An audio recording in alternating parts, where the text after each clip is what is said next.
Hey, it's me, Raika. Today we're going to have a look at the Isle of Gold event guide. Now, this event is broken up into two sections.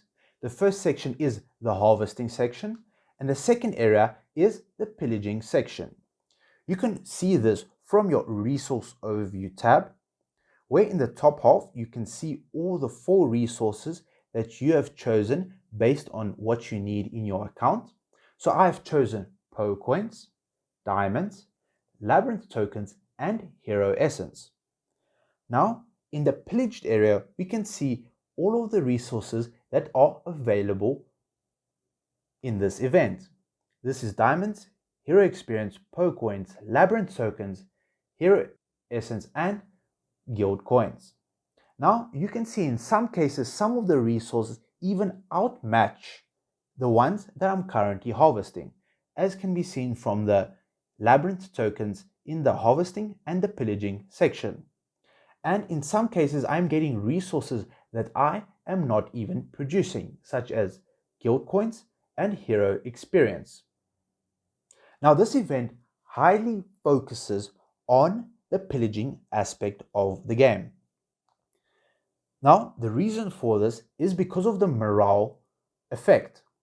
So each time you successfully pillage a resources building, so these can be any of these, you'll gain a certain base amount, and then on top of this base amount, you'll gain a bonus based on the amount of morale you have.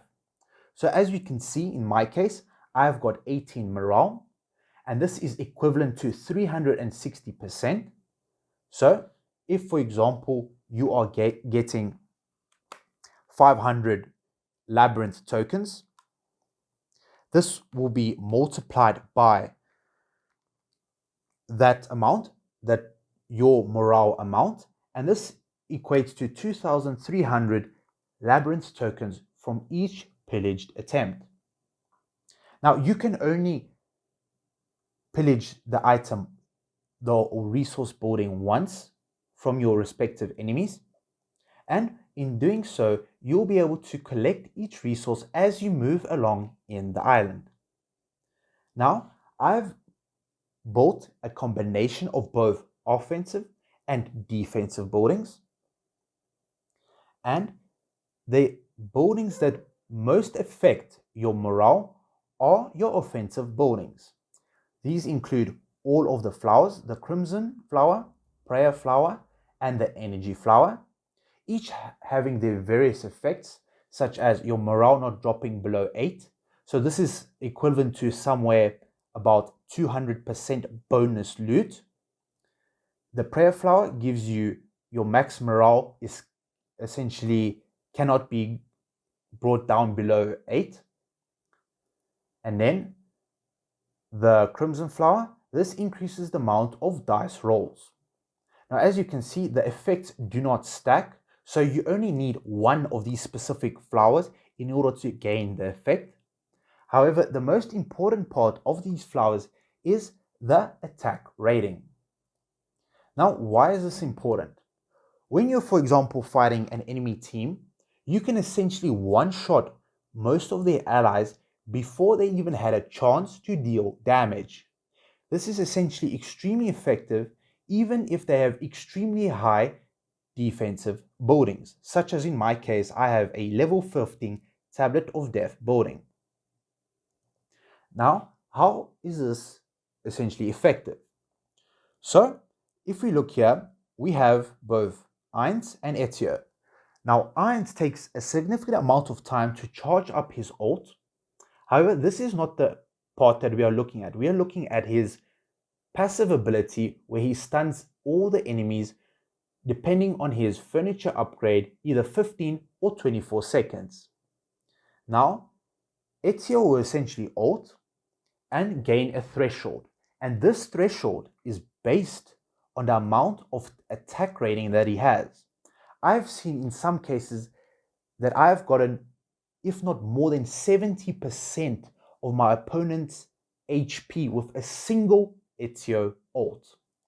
Now, as soon as Ainz procs his passive, Ezio immediately goes to work and starts one-shotting all of the enemies one by one. Now, another formation that is extremely effective is having a Thalia in your team. Essentially, you put the Thalia wherever their strongest damage dealer is, either being Irons, Lucretia, and so forth. And then the Thalia will essentially one-shot them in a matter of seconds before they even had a chance to use any of their abilities. Now, this is why these flowers are extremely important, and this is why everyone should board a couple of them in order to maximize their pillaging resources. In addition to the morale, you also gain more morale on this specific boarding, the Fountain of Blessing. For each point of morale, pillage loot is plus 5%. Now, as we can see, the morale is increased by 2 for every blessed hero deployed. Now, you have to select which heroes you are using. So if you are a ranger focused team, then you should click on the agility heroes. Or if you're, for example, using an Irons and other mages such as an Odin, then you should use the intelligence based buff. This will essentially give you more loot and make your pillaging much more easier. Now, how do we defend against attacks? So I would use a combination of buildings. So this could be either using only a specific building or using a variety of defensive buildings. So I've seen a lot of people use one building essentially for this entire outer edge.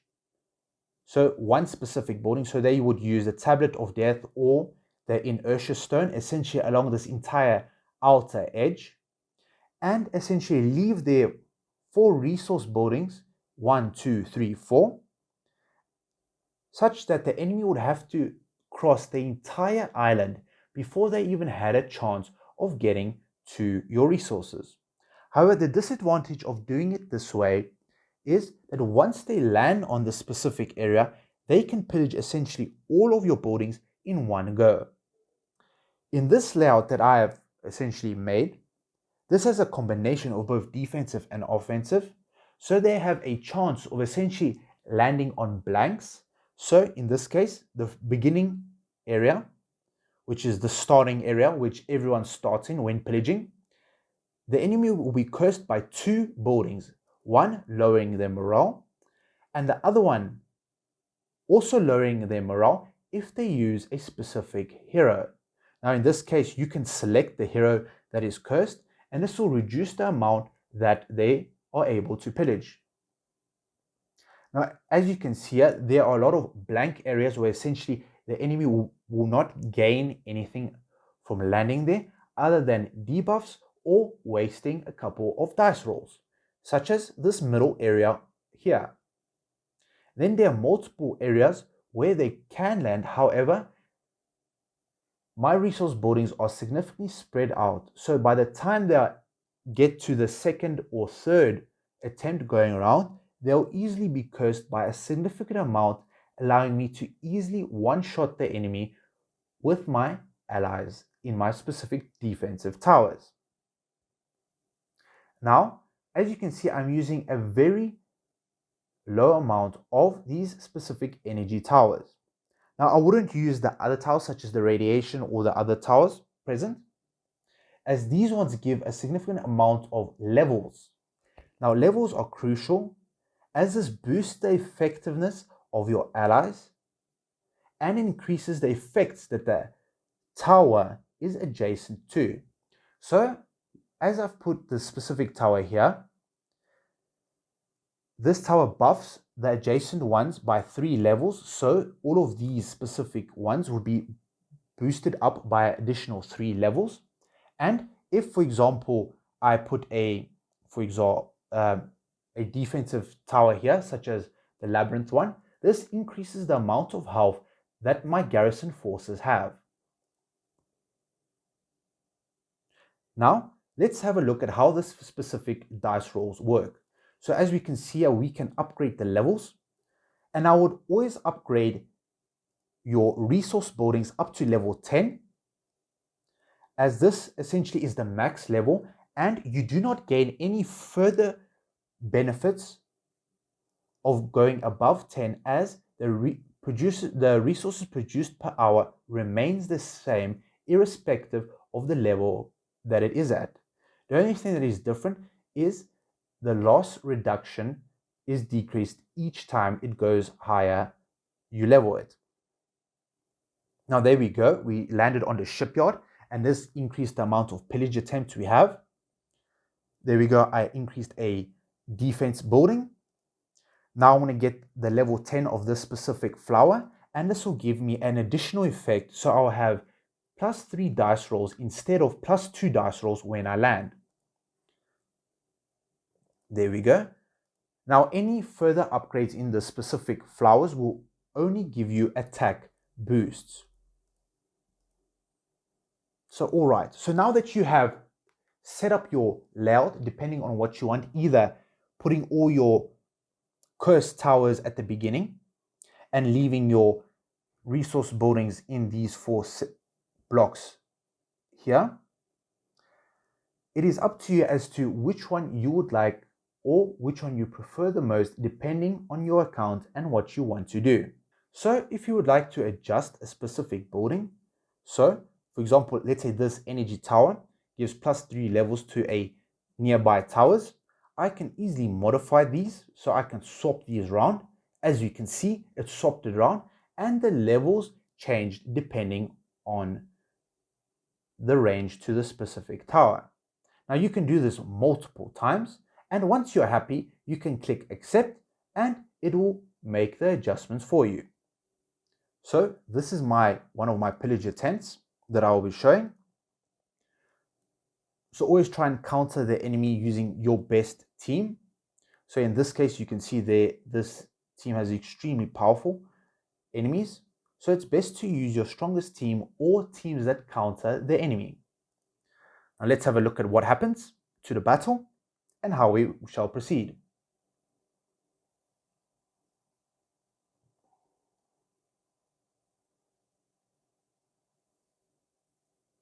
As you can see, Ezio is putting a lot of work in, and he is easily one-shotting the enemies using his ultimate ability. Alright, there we go.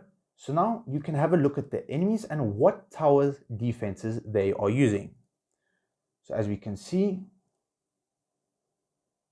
alright, there we go, our next pillage of the resource buildings. So you can also click on the formations and you can select pre-selected teams that you have. However, I did not save this team, so I'll just be using the allies that I have for my best team.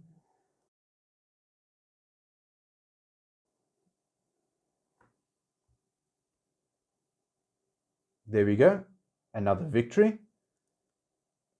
And as you can see, this is the effect that I was mentioning. This is the base rewards, and these are the rewards that you get based on your morale level.